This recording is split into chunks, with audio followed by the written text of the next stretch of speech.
কিশোরগঞ্জের ইটনায় গোর খাদক হিসেবে পরিচিত মনু মিয়া ৪৯ বছর ধরে বিনা পারিশ্রমিকে কবর খননের কাজ করে চলেছেন তিনি। দীর্ঘ এই সময়ে প্রায় ৩,০০০-এরও বেশি কবর খনন করেছেন কোনো প্রকার অর্থ বা উপহার না নিয়েই। কোনো গ্রামে মৃত্যুর খবর পেলেই নিজের লাল রঙের ঘোড়া নিয়ে পৌঁছে যেতেন সেখানে, কিন্তু দুর্ভাগ্যবশত সেই বিশ্বস্ত সঙ্গী আর নেই।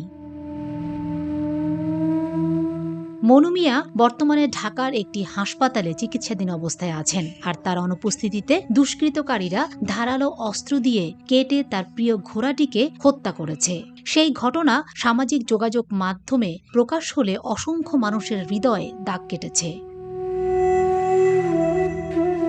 মনু মিয়া নিভৃতে নীরবে হাতেম তায়ের মতো কাজ করে গেছেন। মানুষের প্রয়োজনে ঘোড়ার পিঠে চড়ে মানুষের দুয়ারে পৌঁছে যেতেন। তিনি তার সাধ্যের মধ্যে সবচেয়ে মহৎ কাজটি করে যেতে চান আজীবন।